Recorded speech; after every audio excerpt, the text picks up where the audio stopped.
સો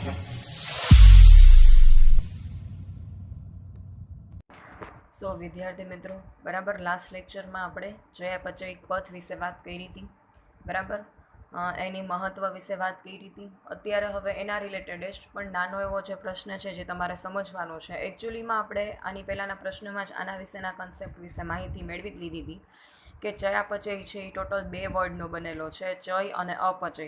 બરાબર, ચય એટલે બનવું અને અપચય એટલે તૂટવું. બરાબર, અને આપણે એવી બી વાત કરી હતી કે ચયાપચય એટલે મેટાબોલિઝમ. બરાબર, અને મેટાબોલિઝમ છે એ ઓલરેડી 2 વર્ડનું બનેલું છે, એનાબોલિઝમ અને કેટાબોલિઝમ. બરાબર, જેવી રીતના 2 + 1 એટલે 3 થાય, એવી રીતના anabolism plus catabolism is equal to metabolism. બરાબર, હવે એનાબોલિઝમ જે છે એની અંદર શું થશે? વસ્તુઓ બનશે, એટલે કે આપણા શરીરની અંદર અણુઓનું સંશ્લેષણ થશે, અણુઓ બનશે, શક્તિ એમાં સંગ્રહિત થશે. અને કેટાબોલિઝમ એટલે એની અંદર અણુઓનું વિઘટન થશે. અને તમને ખબર છે કે કોઈ પણ વિઘટન પ્રક્રિયા થાય તો એમાંથી ઉર્જા છે હંમેશા મુક્ત થાય, કે જેની આપણે ઓલવેઝ રિક્વાયરમેન્ટ હોય છે. બરાબર છે, ચલો તો એના વિશે વાત કરી કે ભાઈ જીવન માટેનો ચયાપચયિક આધાર એટલે શું સમજાવો. બરાબર, 2 માર્કમાં પૂછાઈ શકે. ચયાપચય પથ દ્વારા સામાન્ય ઘટકોમાંથી જટિલ ઘટકો એટલે કે એસિટિક એસિડમાંથી કોલેસ્ટેરોલ બને છે, તેમજ જટિલ પદાર્થોમાંથી સરળ પદાર્થો એટલે કે કંકાલ સ્નાયુમાં ગ્લુકોઝમાંથી લેક્ટિક એસિડનું નિર્માણ થાય છે. ચલો, અહીંયા તો ખાલી એક લાઇનમાં સમજાવી દીધું છે, પણ આપણે એને થોડુંક ડિટેલમાં સમજીએ. બરાબર, તમને ફર્સ્ટ જે ઘટના કીધી છે એ કઈ કીધી છે? તો કે એસિટિક એસિડમાંથી કોલેસ્ટેરોલ. હવે તમને એવું થશે કે આપણે તેનું વિઘટન કરવાનું, તો આપણે બનાવીશું શું કામ? તો કે હવે તમે એવું ઇમેજિન કરો કે તમે દિવસ દરમિયાન એક વખત સવારે, બપોરે, સાંજે અને રાતના 4 વખત જમો છો અને સામે કાર્ય છે આખો દિવસ કરો છો. બરાબર, એટલે એવું તો નથી તમે જેટલી વાર કાર્ય કરો એટલી વાર જમ્યા રાખો, નહીં. તમે સવારે 8-9 વાગે નાસ્તો કર્યો હોય તો પછી ડિરેક્ટ તમે બપોરે 1-2 વાગે જમો છો, તો 8-9 વાગે જે જમેલું હોય, બરાબર, એમાંથી જે તમને ઉર્જા મળતી હોય, બરાબર, એ તમે વાપરો છો અને બાકીનું જે વધી જાય છે. બરાબર, આપણે ઘણી વખત કંઈ કામ નથી હોતું તો આપણે એમને બેઠા બી હોઈએ છીએ, તો બધી ઉર્જાનો વપરાશ એમાં થતો નથી. બરાબર, તો એ આપણા શરીરમાં કોલેસ્ટેરોલ અને કાર્બોદિતના સ્વરૂપમાં એટલે કે ગ્લાયકોજન. બરાબર, કાર્બોદિત હોય તો ગ્લાયકોજન ને બાકી કોલેસ્ટેરોલ એના સ્વરૂપમાં છે આપણા શરીરની અંદર સંગ્રહિત થાય છે. પછી અગેઇન તમે જમો છો 1:30-2 વાગે. બરાબર, અગેઇન તમે જો વર્ક કરતા હોય તો ઠીક છે, ચલો એમાંથી તમને ઉર્જા મળી રહી અને તમારો જે ખોરાક ખાધેલો છે એ પાચન થઈ જાય ને એની ઉર્જામાં રૂપાંતરણ થઈ, ઉર્જા પણ તમે વાપરી નાખો છો. માની લ્યો કે એવું કાંઈ નથી થતું, અથવા તો અડધી ઉર્જા વપરાય છે અને અડધું બચી જાય છે, તો અગેઇન એ કોલેસ્ટેરોલ સ્વરૂપે અથવા તો ગ્લાયકોજન સ્વરૂપે આપણા શરીરની અંદર જે છે એ સંગ્રહ પામીને રહેશે. એટલે તો ઘણા લોકો જે છે એની અંદર ચરબી વધારે જમા થતી હોય, એનું એક જ રીઝન હોય કે એ લોકો સમયસર જમી તો લેતા હોય પણ એની સામે એનું કાંઈ એટલું બધું વર્કલોડ હોતું નથી. એટલે એમાંથી જરૂર પૂરતી ઉર્જા છે એ ખોરાક આપણને આપશે, પણ જે વસ્તુ જરૂરી નથી તો એક્સ્ટ્રા તમારા શરીરમાં પડ્યું જ રહેવાનું છે. બરાબર, તો આને કઈ કહેવાય? તો કે સામાન્ય ઘટકમાંથી જટિલ ઘટકોમાં રૂપાંતરણ. એટલે કે આપણે જ્યારે જમતા હોય ત્યારે તો નાના નાના ઘટકો છે, પણ હવે જ્યારે એનું કામ નથી, ઉર્જાની એમને રૂપાંતરણ કરવાની જરૂર છે જ નહીં, તો એ બધા ઘટકો એકઠા થઈ અને જટિલ ઘટકમાં રૂપાંતરિત થઈ અને શરીરમાં સંગ્રહિત થઈને પડ્યું રહેશે. હવે પછી બીજો ઘટના કઈ કીધી? તો કે જટિલ પદાર્થોમાંથી સરળ પદાર્થોમાં. બરાબર, હવે આપણા શરીરની અંદર જે જટિલ પદાર્થ એમાંથી સરળ પદાર્થમાં ક્યારે આપણે કરવાનું આવે ભાઈ? તો કે જ્યારે આપણે દાદરો ચડ ઉતર કરતા હોય, વિચારતા હોય, લખતા હોય, વાંચતા હોય, અથવા તો હાલચાલ કરતા હોય, રસોઈ બનાવતા હોય, કામ કરતા હોય લેપટોપ ઉપર કે વોટેવર. બરાબર, જેનું કામ, બરાબર, એ રીતના જ્યારે કામ કરતા હોય તો એમાં એને ઉર્જાની જરૂર પડે, તો ત્યારે એ જટિલ ઘટકોમાંથી સરળ ઘટકોમાં રૂપાંતરિત કરશે. બરાબર, તો એમાં શું થયું ભાઈ? તો કે ગ્લુકોઝમાંથી લેક્ટિક એસિડ બની ગયું.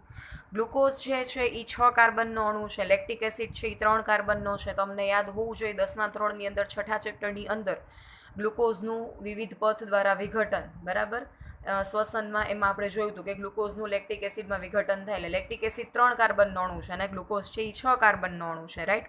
તો એમાંથી લેક્ટિક એસિડ એટલે કે જટિલમાંથી સરળમાંથી આવું ક્યારે થાય? તો જ્યારે આપણને ઉર્જાની જરૂર હોય ત્યારે. બરાબર, તો જ્યારે નાના નાના ઘટકોમાંથી જટિલ અણુ બનશે તો એમાં ઉર્જાનો સંગ્રહ થશે ને એ મોટા ઘટકોમાંથી જ્યારે નાના નાના અણુઓમાં રૂપાંતરણ થાય તો એમાંથી ઉર્જા છૂટી પડે. બરાબર, આ 2 વસ્તુ તમારે ધ્યાન રાખવાની છે. પ્રથમ પ્રકારની ક્રિયા ચય પ્રકારની છે, એટલે કે આપણે જે ફર્સ્ટ ઘટના છે વાત કરી, રાઈટ, કે એસિટિક એસિડમાંથી કોલેસ્ટ્રોલ બને, એ કેવી છે? ચય પ્રકારની, એટલે કે એનાબોલિક. બરાબર, કે જેમાં સંશ્લેષણ થાય છે, અણુઓ બને છે. બરાબર, એટલે અને બીજા પ્રકારની ક્રિયા કઈ છે તો કે અપચય એટલે કે કેટાબોલિક, બરાબર. અને એ બેનું મિક્સ કરો તો મેટાબોલિક. એટલે એનાબોલિક એટલે બનવું, કેટાબોલિક એટલે તૂટવું, બરાબર. એનાબોલિક એટલે સરળ અણુમાંથી જટિલ અણુઓમાં રૂપાંતરણ, અને કેટાબોલિકમાં જટિલમાંથી સરળમાં, રાઈટ. તો એનાબોલિક પ્રકારની ક્રિયામાં શક્તિનો સંગ્રહ થાય છે કે એમાં શક્તિ સચવાઈ જાય છે, અને અપચય ક્રિયામાં શક્તિ કે ઉર્જા છે એ મુક્ત થાય છે, બરાબર. આપણે દાદરો ચડ ઉતર કરી, વોકિંગ કરી, હાલી ચાલી દોડી, બરાબર, આવી વસ્તુ કરી ત્યારે આપણને ઉર્જાની જરૂરિયાત હોય જ છે. તો આ બધી વસ્તુ ક્યારે થાય તો કે કેટાબોલિઝમમાં, બરાબર. તો આમાં ઉદાહરણ પણ તમને નીચે સેમ જ આપ્યા છે. ચલો, ચયાપચયિક પદ કે જેમાં ગ્લુકોઝમાંથી લેક્ટિક એસિડનું નિર્માણ થાય છે, બરાબર. 10 ચયાપચયિક પ્રક્રિયાઓમાં પૂર્ણ થાય છે તેને ગ્લાયકોલિસિસ કહે છે, બરાબર. હવે આ ગ્લાયકોલિસિસ શું છે, બરાબર, એ આપણે અત્યારે આ ચેપ્ટરમાં ભણવાનું નથી, બરાબર. પણ આગળ જ્યારે આપણે 11થના ચેપ્ટર સ્ટડી કરશું ત્યારે આપણે એની અંદર ભણશું. એટલે અત્યારે તમારે ખાલી એટલું જ યાદ રાખવાનું છે, બરાબર, કે 10 વખત ચયાપચય થાય ત્યારે ગ્લુકોઝમાંથી આખું એના બધી ઉર્જા છે એ છૂટી પડે છે, અને એને ગ્લાયકોલિસિસ કહેવાય. અત્યારે ખાલી યાદ જ રાખવાનું છે, એના વિશે કંઈ જ અત્યારે તમારે વિચારવાનું નથી, કારણ કે એના વિશે આપણે ઓલરેડી આગળના ચેપ્ટરમાં બહુ ડિટેલમાં સ્ટડી કરવાના જ છીએ. ઓકે. પછી સજીવોમાં પોષક દ્રવ્યના અવનત થવાની મુક્ત થતી રાસાયણિક બંધના સ્વરૂપે સંચિત થયેલી હોય છે. આ શક્તિ સજીવ તંત્રોમાં શક્તિ ચલણનું મહત્વનું સ્વરૂપ છે, અને જેને એડિનોસાઇન ટ્રાઇફોસ્ફેટ કહે છે. એડિનોસાઇન ટ્રાઇફોસ્ફેટ એટલે બીજું કાંઈ જ નહીં પણ એટીપી, બરાબર.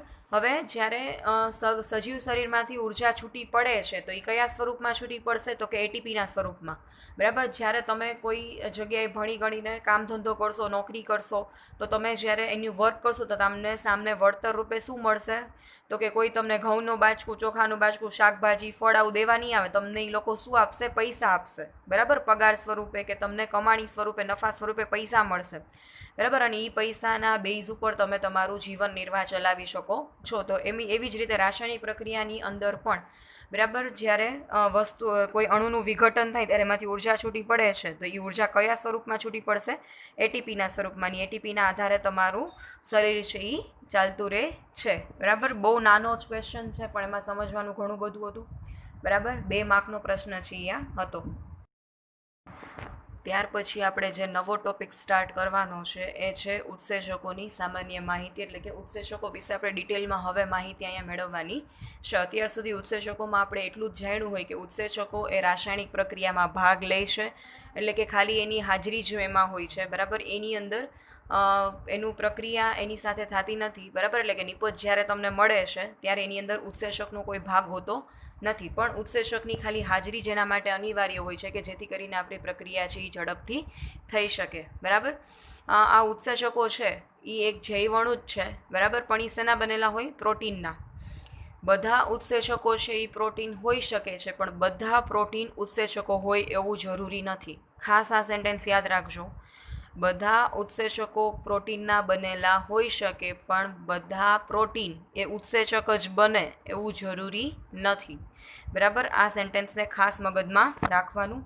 એટલે કે આપણે જે અત્યારે ઉત્સેચકની વાત કરવાના છે, ઉત્સેચક એટલે કે એન્ઝાઇમ, બરાબર, કે જે રાસાયણિક પ્રક્રિયામાં એની હાજરી માત્રથી પ્રક્રિયા ઝડપથી થઈ શકે છે, બરાબર. એને શું કહેવાય, ઉત્સેચક. અને એ ઉત્સેચકો શેના બનેલા હોય, પ્રોટીનના. હવે ક્યારેક રેર કેસમાં કોઈક ઉત્સેચક છે ન્યુક્લિક એસિડના બનેલા હોય, બરાબર. એટલે કે કેટલાક ન્યુક્લિક એસિડ છે ઉત્સેચકની જેમ વર્તે, બરાબર. એટલે ઉત્સેચક એના બનેલા ના હોય, પણ અમુક ન્યુક્લિક એસિડ એવા હોય કે જે ઉત્સેચકની જેમ વર્તતા હોય, બરાબર. તો એને શું કહેવાય, રાઇબોઝાઇમ્સ, બરાબર. એને શું કહેવાય, રિબોઝાઇમ્સ અથવા તો રાઇબોઝાઇમ્સ, બરાબર. એવું પણ તમે કહી શકો છો. 1 માર્કમાં ખાસ પૂછાઈ શકે કે કેટલાક ન્યુક્લિક એસિડ ઉત્સેચકની જેમ વર્તે છે તો તેને ખાલી જગ્યા કહેવામાં આવે છે, તો એની જગ્યાએ તમારે શું લખવાનું, રિબોઝાઇમ્સ. ઓકે. કોઈ પણ ઉત્સેચકને રેખીય ચિત્ર દ્વારા રજૂ કરી શકાય છે. ઉત્સેચકમાં પણ પ્રોટીન જેવી જ સંરચના જોવા મળે છે, જે અમીનો એસિડની શૃંખલાથી બનેલી હોય છે. પ્રોટીનની જેમ ઉત્સેચકમાં પણ દ્વિતીયક અને તૃતીયક સંરચના જોવા મળે છે. જેટલી માહિતી આપણી પાસે પ્રોટીનની હતી એટલી જ માહિતી આપણને ઉત્સેચકની મળી શકે. શું કામ ભાઈ, તો કે ઉત્સેચકી બનેલા પ્રોટીનના જ છે, બરાબર. પણ એનું કાર્ય અલગ છે, એટલા માટે થઈને એને આપણે ઉત્સેચક નામ આપ્યું છે, બરાબર. એમાં પણ રેખીય શૃંખલા જોવા મળે, જેમ ઓલામાં અમીનો એસિડની શૃંખલા આપણે ઓબ્ઝર્વ કરતા હતા એના જેવું જ હશે. આમાં પણ સેકન્ડરી અને ટર્સરી એટલે કે દ્વિતીયક અને તૃતીયક સંરચના તમને જોવા મળવાની જ છે. હવે આવે છે એ ખાસ પોઈન્ટ છે, બરાબર. પ્રોટીન શૃંખલાનો મુખ્ય ભાગ તેની ઉપર સ્વયં કુંતલિત થયેલો હોય છે, આ શૃંખલા આડીઅવળી ગોઠવાયેલી હોય છે, જેથી ઘણા બધા ખાંચા કે ગુહા બની જાય છે. આવી વિશિષ્ટ ગુહાને સક્રિય સ્થાન છે એ કહેવામાં આવે છે. બરાબર. હવે આ સક્રિય સ્થાન શું છે એની માટે તો આપણે આકૃતિ પણ ડ્રો કરવી પડશે. બરાબર. માની લ્યો કે આ એનું થઈ ગયું સેકન્ડરી સ્ટ્રક્ચર. બરાબર. હવે તમે અહીંયા ઓબ્ઝર્વ કરો, આ શું છે એની ખાંચ. અહીંયા બધી જગ્યાએ શું છે ખાંચ. તો આ ખાંચ છે એને શું કહેવાય? એનું સક્રિય સ્થાન. બરાબર. હવે આપણે એવી વાત કરી કે ઉત્સેચકની ખાલી હાજરી જોઈ એ ક્યારે રાસાયણિક પ્રક્રિયામાં સંયોજાતું નથી, એટલે કે એની સાથે મિક્સ નથી થતું. આ ઉદ્દીપક છે. બરાબર. હવે માની લ્યો કે અહીંયા જે છે એ કોઈ પ્રક્રિયક છે. બરાબર. આ એની પ્રક્રિયા થઈ અને સામે તમને કોઈ એક પ્રકારની માની લ્યો કે આ જે છે એની નિપજ છે. બરાબર. તો હવે આ ઉદ્દીપક શું કરશે? જે ઉત્સેચક છે એ શું કરશે? તો કે આ જે પ્રક્રિયક છે એ આની જે ખાંચ છે ત્યાં આવીને આપણે બ્લુ જ કલર રાખી લે, તમને કન્ફ્યુઝન ના થાય. આ જે આપણો પ્રક્રિયક છે એની ખાંચ સાથે આવીને અહીંયા બાઇન્ડ થશે. જેવું આ બાઇન્ડ થશે એટલે પ્રક્રિયા છે એ સ્પીડ થશે. બરાબર. અને સ્પીડમાં થવાના લીધે બરાબર એમાંથી નિપજ છે એ સરળતાથી બની રહેશે. તો આ પ્રક્રિયક જે સ્થાને જોડાણું છે, બરાબર, જે ખાંચવાળી સ્થાને જોડાણું છે, બરાબર, ઝડપથી થવા માટે એને શું કહેવાય? એનું સક્રિય સ્થાન. એ ખાંચવાળી જે જગ્યા એને શું કહેવાય? એનું સક્રિય સ્થાન. ઓકે. બરાબર. ચલો, આ સક્રિય સ્થાન ઉત્સેચક પ્રક્રિયાર્થી સાથે જોડાય છે. એટલે આપણે વાત કરીએ એમ કે પ્રક્રિયક જે છે, બરાબર, રાસાયણિક પ્રક્રિયામાં તમને ખબર હોવી જોઈએ કે જ્યારે પ્રક્રિયકો વચ્ચે બરાબર રાસાયણિક પ્રક્રિયા થાય, એના બંધ તૂટે, બરાબર, અને તમને સામે એની વચ્ચે સંયોજન થઈને નવી જ કંઈક અણુઓ મળે, નવા જ નિપજ બને, બરાબર, નવી જ વસ્તુ મળે ને નિપજ તમે કહો છો, તો આ ઉત્સેચક પ્રક્રિયા સાથે જોડાય છે. કયા જ્યાં સ્થાને? તો કે સક્રિય સ્થાન. સક્રિય સ્થાન કયું? તો કે આપણે જે ખાંચ બતાવી હતી. અને ઝડપીથી પ્રક્રિયા જે છે એ થાય છે. જે પ્રક્રિયા બંધ થતા કલાક થઈ જતી હોય એ જ પ્રક્રિયા તમે આ સક્રિય સ્થાન સાથે ઉત્સેચકને જોડવાથી બરાબર 10 થી 15 મિનિટમાં થઈ શકે છે. એક એક્ઝામ્પલ છે. બરાબર.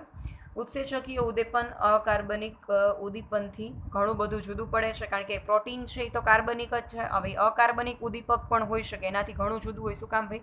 તો કે મુખ્ય બાબત એ છે કે અકાર્બનિક ઉદ્દીપન ઊંચા તાપમાન અને ઊંચા દબાણે વધુ કાર્યક્ષમ હોય છે, જ્યારે ઉત્સેચકો 40°C તાપમાને વિનૈસર્ગીકૃત થઈ જાય. એટલે આપણે જે ઉત્સેચકોની વાત કરી, બરાબર, એ ખાલી 40°C તાપમાન હશે જ્યારે રાસાયણિક પ્રક્રિયાનું, ત્યાં એ ડિનેચર થઈ જાય, એટલે કે એ નાશ પામે છે. તો એ આપણા માટે તો નકામું. આમ છતાં એવા સજીવો કે જે ઊંચા તાપમાને જોવા મળતા હોય એવા ઉત્સેચકો સ્થિર હોય છે. બરાબર. જેમ કે હોટ વેન્ટ્સ અને સલ્ફર ઝરણામાં રહેતા, એટલે કે તમે તુલસી શ્યામની બધું જોયું હોય, એની અંદર ગરમ ઝરણા હોય, એની અંદર જે સજીવો રહેતા હશે, એ સજીવ શરીરની અંદર જે ઉત્સેચકો હશે એ લોકો સ્થાયી હશે, કારણ કે એ લોકો રહે છે જ કેવી જગ્યાએ? તો કે ગરમ ઝરણાની અંદર. બરાબર. બાકી નોર્મલ તમે ઉત્સેચકો લેશો નોર્મલ સજીવના શરીરના, તો એ કેવા હશે? તો કે 40°C તો ડિગ્રેડ થઈ જાય. એવા તો એવા સમયે તમારે અકાર્બનિક ઉદ્દીપન અથવા તો અકાર્બનિક ઉત્સેચક છે એનો તમારે ઉપયોગ કરવાનો રહે. પણ એવું ક્યારેક જ અમુક રેર કેસમાં જેવી જરૂર પડે, જ્યારે બહુ ઊંચા તાપમાને આપણે પ્રક્રિયા કરવાની હોય ત્યારે. બરાબર. તેનાથી તેમની ઉત્પ્રેરક શક્તિ ઊંચા તાપમાને પણ સ્થિર હોય છે. આ ઉત્સેચકો કેવા હોય? ઉષ્માસ્થાયી. બરાબર. એટલે કે એને ગમે એટલું તાપમાન આપો એ લોકોને કાંઈ ફેર નથી પડતો, કારણ કે એ લોકો એટલા તાપમાને રહેવા માટે ટેવાયેલા હોય છે. બરાબર. તો આ વાત થઈ ગઈ. ઉત્સેચકોની રિપીટ કરી લઈએ. ઉત્સેચક છે પ્રોટીનના બનેલા છે. બરાબર. અમુક ન્યુક્લિક એસિડ પણ ઉત્સેચક તરીકે વર્તે, તો તેને રિબોઝાઇમ્સ કહેવામાં આવે છે. બરાબર. હવે આ ઉત્સેચકો છે એ પ્રોટીનની જેમ જ એનું પ્રાથમિક, દ્વિતીયક અને તૃતીયક સ્ટ્રક્ચર બી હશે, એટલે કે એની સંરચના બી હશે. બરાબર. હવે એની જે આ ખાંચાખૂચીવાળી જે જગ્યા છે એને એનું શું કહેવાશે? સક્રિય સ્થાન કહેવાશે ઉત્સેચકનું. હવે આ ઉત્સેચકનું જે સક્રિય સ્થાન છે ત્યાં પ્રક્રિયક આવીને જોડાશે. પ્રક્રિયક જેવું ઉત્સેચકના સક્રિય સ્થાન સાથે જોડાશે એટલે ફટાફટ એ નિપજમાં રૂપાંતરિત થવાનું શરૂ થઈ જશે, એટલે કે એની પ્રક્રિયા છે એ ઝડપી વેગે સ્ટાર્ટ થઈ જશે અને આપણને નિપજ ઝડપથી મળી જાય છે. બરાબર. હવે કાર્બનિક ઉદ્દીપન કરતાં, એટલે કે આપણું જે ઉત્સેચકીય ઉદ્દીપન છે એના કરતાં અકાર્બનિક ઉત્સેચક હોય કે અકાર્બનિક ઉદ્દીપન હોય તો એ થોડુંક અલગ છે. શું કામ? તો કે ભાઈ અકાર્બનિક જે છે ઊંચા દબાણે અને ઊંચા તાપમાને પણ સ્થાયી હોય, જ્યારે આપણે જે કાર્બનિક ઉદ્દીપન યુઝ કરી છીએ, ઉત્સેચકીય ઉદ્દીપન યુઝ કરી છીએ, એ 40°C તો ભાઈ ડિગ્રેડ થવા માંડે. એટલે કે અમુક રાસાયણિક પ્રક્રિયા એવી હોય કે જે ઊંચા તાપમાને થવાની હોય, તેમાં તમે આ ઉદ્દીપન યુઝ નથી કરી શકતા. એની બદલે તમારે અકાર્બનિક ઉદ્દીપન છે યુઝ કરવું પડે. હવે એના તમને એક્ઝામ્પલ્સ બી આપ્યા છે કે ગરમ ઝરણા હોય એમાં જે સજીવો હોય એની અંદર તમને ઉષ્મા સ્થાયી ઉદ્દીપન જોવા મળે છે કે જે 80 થી 90 ડિગ્રીએ પણ સ્ટેબલ હોય છે, એટલે કે સ્થિર હોય છે. બહુ ઇમ્પોર્ટન્ટ ક્વેશ્ચન છે, બરાબર, 3 માર્ક્સની અંદર પૂછાઈ શકે છે.